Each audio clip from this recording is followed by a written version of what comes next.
Today we're going to be doing a 5-tire rotation on my 2023 Jeep Wrangler Rubicon 392. As you guys probably all know here, Jeep Wranglers do come with a full-size spare tire, as you can see right here. So incorporating that full-size spare into your tire rotation will just make sure that you get more life out of your tires and also make sure that they're more evenly worn out. Just in case if you ever do have to use your spare tire in an emergency situation, you know it'll be more evenly worn out as opposed to if you don't include your 5th spare tire in your tire rotation. Then say 20,000 miles down the road, if you need to actually replace a tire with a spare tire, then that tire is going to be brand new and all other tires are going to be worn out 20,000 miles. That can sometimes cause dangerous situations and imbalances in driving when using a spare tire that's brand new with 3 other tires that have 20,000 miles on them, for example. So it's a good idea to go ahead and incorporate your full-size spare into your tire rotation. You're supposed to rotate your tires every time you change your oil and the oil filter, so I just did that. We're going to go ahead and rotate the tires today. Now, the regular recommended interval for oil changes and tire rotations for the Wrangler 392 here is every 6,000 miles or 6 months, whichever comes first. And make sure to read your owner's manual to figure out your own intervals for tire rotations as well as oil changes. Incorporating your spare tire into your tire rotation also makes it possible to only lift up one corner of the vehicle at a time instead of putting it on jack stands and lifting the whole vehicle up at a time. Because you do have that 5th tire, so you only have to lift up one corner, replace that tire, set it down, lift up the next one, and so on. And since I don't have like a hydraulic jack or a floor jack or jack stands, I'm going to go ahead and actually use the spare tire jack that came with the Jeep and show you guys how to do it, only lifting up one corner of the vehicle at a time. Here we have a quick diagram of the 4 tires plus the rear spare tire. I wanted to show you guys how we're going to be rotating these tires. So the owner's manual recommends replacing the rear tires here, putting them up front, and then taking the front tires, crossing them over to the back. Now, of course, that method does not incorporate the full-size spare, so we're going to be using that method, except the spare tire is going to go right here. Now, if we were using that method, then we would have to have jack stands because we would need to have the entire vehicle lifted because we wouldn't be using a 5th tire to actually do that rotation. So let me show you guys step by step what that's going to look like. So spare tire is going to come off first. That's going to replace the rear passenger side tire right here. This one is going to replace the front passenger tire right there. This one is then going to cross over, replace the rear driver's side tire. And then this one is going to go up to the front driver's side. And then this one is going to be your new spare tire right here. So that's just a step-by-step. Feel free to take a screenshot of this if you would like. So like I said, we're going to be using the jack that actually came with the Jeep. And other than that, we're going to be using the DeWalt tire change kit. Let me show you guys what it looks like real quick here. I got this from Office Depot for about 150 bucks. Seems like it's very high quality. Haven't used it yet, but I'm really excited to test it out, see how it works today. This is the torque wrench. We're going to be using this to actually torque down the lug nuts once we actually replace the wheels. Now, it is recommended to use a torque wrench when doing tire rotations, just so you make sure that you tighten them down to factory specs. You don't want to over tighten or under tighten them. You could risk possibly damaging the actual thread, or even worse, you could risk actually having the wheel fall off. So we got the torque wrench right here. We also do have a breaker bar with 5 deep sockets. So for the Jeep, we're going to be using the 22mm. Now, this kit did not come with an extension, but I'm actually going to need one, so I took this out of my other toolkit. I'm going to be using this to actually attach it to the torque wrench so we can have more room to actually clear the tire. I'll show you guys what I mean whenever I get to that point. This kit also did come with a little flashlight here as well. For safety reasons, we want to go ahead and set the emergency brake right here. It's also a good idea to go ahead and block off the wheel opposite of the wheel that you're going to be changing. So in this case, I'm just going to be using some little bricks right here. I'm going to be chalking up the front driver's side tire first, since we're going to be replacing the rear passenger side first. Now we can go ahead and take out the tools that we're going to need. And like I said, we're going to be using the tools that actually came with the Jeep. So we're going to go ahead and lift up this little cargo mat here. Now, first thing we're going to need is a little Torx wrench. So that comes in this little toolkit that came with your Jeep right here. We're going to need this to go ahead and disconnect the little protective cover off of the camera for the rear view camera on the rear tire carrier. We're going to need that for that. Next up, we're going to need this little block, this goes underneath the jack. I'll explain what this does here shortly. And then finally, we're going to need the actual jack and the breaker bar that came with the Jeep. So we're going to remove this little plastic piece. The jack is just right down here. Take that out. And then we have the breaker bar right down here as well. Now that we got everything taken out of the trunk, you'll notice you have two straight bars. One has a hook on the end. I'm just going to go ahead and connect these two just like that. This is going to be used to actually twist the jack to actually raise it up. So here's the extension block that I told you guys about earlier. Every Jeep that comes standard from the factory with 35-inch tires comes with this extension block. So the 392 Wrangler with the Extreme Recon package, of course, does have 35-inch tires from the factory, so it came with this little extension block.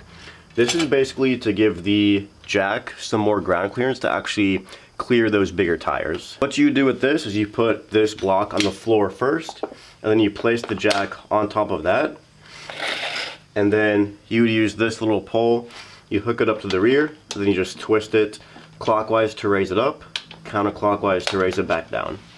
Now on the other side of this little bar here, you would use this breaker bar that came with the Jeep, attach it to the end just like this, use this side as a handle to turn it clockwise just to give you some more leverage when actually lifting up the Jeep. First step for us is going to be to remove the spare tire, because this is the first tire that we're going to introduce on the rear passenger side right here. So we're going to be using this included tool that came with the Jeep. If you look right here, you have this lock and unlock symbol with an arrow pointing to which one it's on. So what we're going to do is just point this to the unlock symbol, and this whole locking system is very flimsy and it's probably just going to fall apart as soon as I touch it. So let's go ahead and give it a try here. We're going to go ahead and turn it to the unlock position just like that, and then we can just go ahead and remove the rear view camera protector. Now we can go ahead and remove the 3 lug nuts that are holding on the spare tire. So for this, I'm just going to use the breaker bar that came with the Jeep. These ones are only supposed to be torqued down to 59 foot-pounds, so we're not going to be needing the big 2-foot-long DeWalt breaker bar. I know I'm going to get some comments about this, but I actually don't have an impact, so we're just going to be using the breaker bar. And once we get them hand tight, I'm going to be using this 22mm deep socket to just loosen them up by hand.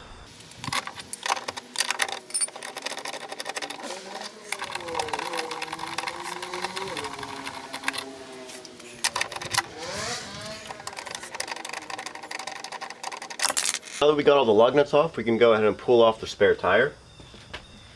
Now of course these are 35-inch tires, so they are pretty heavy. Next thing we're going to do here is, while the Jeep is still on the ground, we're going to go ahead and break loose all the lug nuts here. Now you want to do it while the Jeep is still on the ground, because if it's up in the air, the wheel's just going to keep on spinning while you're trying to break them loose. For this, we're going to be using the 2-foot extension bar that came with my DeWalt tire changing kit, with the 22mm deep socket that was also included, along with this extension that was not included.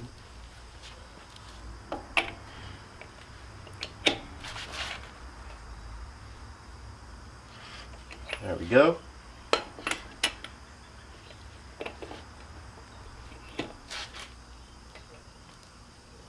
Well, I like to go in a star pattern even when loosening, so I'm going to go this one, this one, this one, this one, this one.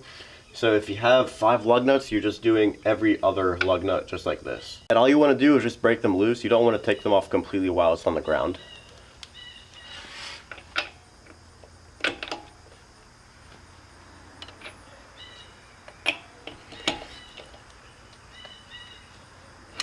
What I like to do is hold the handle with one hand and keep my other hand right here just to make sure it doesn't slip off the lug nut. So now we can go ahead and jack up the rear passenger side of the Jeep. Now you're supposed to jack it up using the axle tube, which is right over here. That's what we're going to go ahead and do.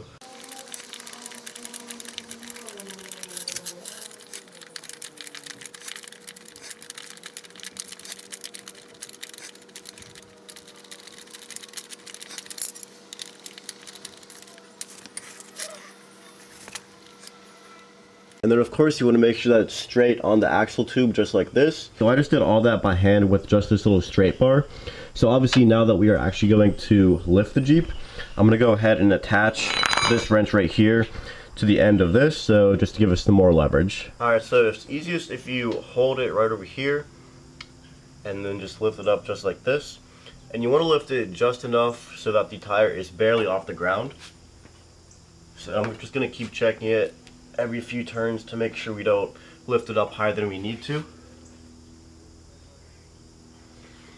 So I'd say that should be good. We're about, say, half an inch maybe off the ground. Now I'm going to go ahead and remove the wheel. It's also a good idea to make sure that it's still stable here. Make sure the jack is, stable, of course. Gonna go ahead and remove the lug nuts the rest of the way. Alright, now we can go ahead and remove the wheel.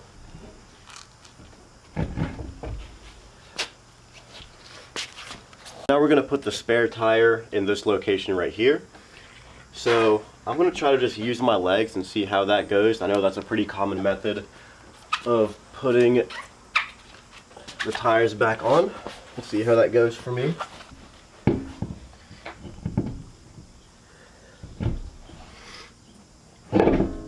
So we got the new tire on here. That's why it's super easy to only leave the minimal amount of space on the floor so you don't have to actually lift up the tire. So that went on pretty easy. Now we're gonna go ahead and put on the lug nuts.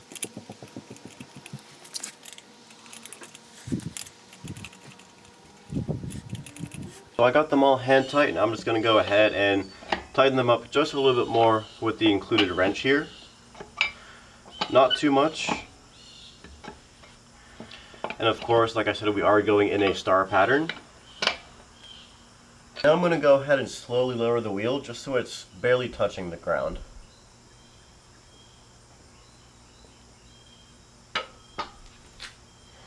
Now we're going to use the torque wrench to go ahead and torque down the lug nuts. You can find your specs in the owner's manual. For the Jeep, it's 130 foot-pounds for all of the 4 tires, and then for the spare tire, it's 59. So as you see here, we have the torque wrench set to 130 foot-pounds, and now we're going to go ahead and torque them down. There we go. Once you hear that click, you just want to go ahead and stop.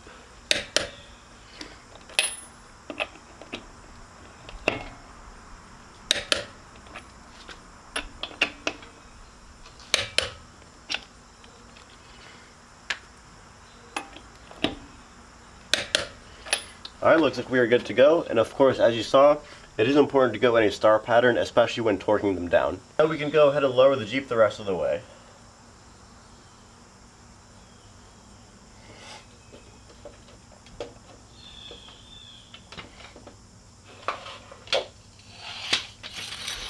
Now that the Jeep is fully sitting on the ground, we want to go ahead and torque down the lug nuts once again.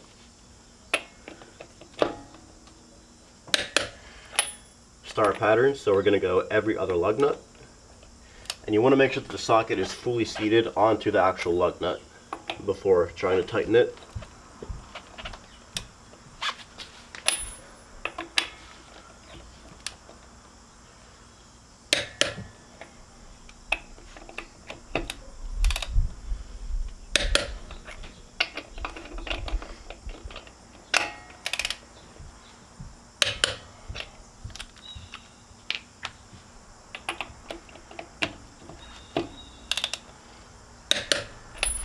Alright, I'd say we're good to go. You may have noticed that this wheel is missing a center cap here. That's because this is where it actually mounts to the spare tire carrier. So we're going to take off the center cap from the new spare tire and just put it on this one right here. Now that we have the new spare tire right here in this position, we're going to go ahead and take the tire that used to be right here and put it up to the front passenger side. I'm not going to go step by step for every single tire here. I think you guys get the idea of how to do a 5-tire rotation. I'm just going to do a quick time lapse here for the rest of the wheels, just so you guys can see the steps that I take and which order to actually rotate the tires in.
So this is going to be our new spare tire. This came from the front driver's side, as you guys saw.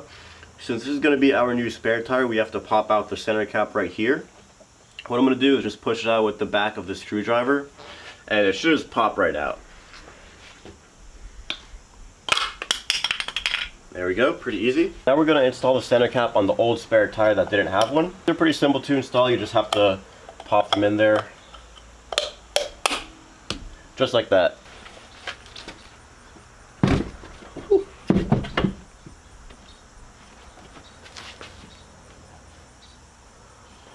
Just a little bit higher.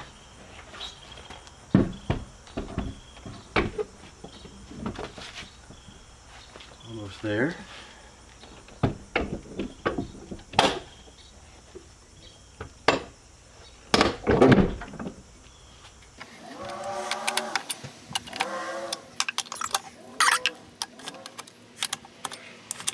The spare tire lug nuts are supposed to be torqued down to 59 foot-pounds, so I'm going to go ahead and readjust the torque wrench and then go ahead and torque them down.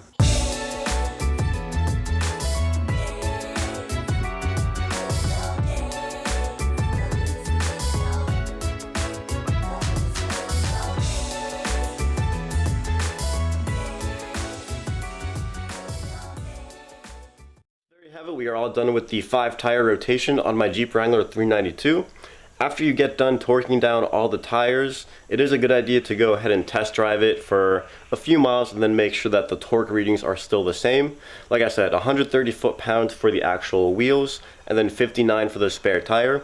And make sure to check your own owner's manual to find your own torque specs for your vehicle. So I'm going to go ahead and drive this thing around for a bit and then re-torque the wheels just to make sure that they are all good. Before I do that, I'm going to go ahead and check the tire pressure and add any if I need to. So usually there's a sticker on the door sill of the driver's side here, and that's where it'll show your actual PSI, the tire pressure that it's supposed to have. Now, of course, this does apply to the stock tires that came from the factory. So if you have different tires, it might not always apply that way. So that's going to do it for this video. Hope you guys enjoyed this video tutorial on how to do a 5-tire rotation, including your full-size spare.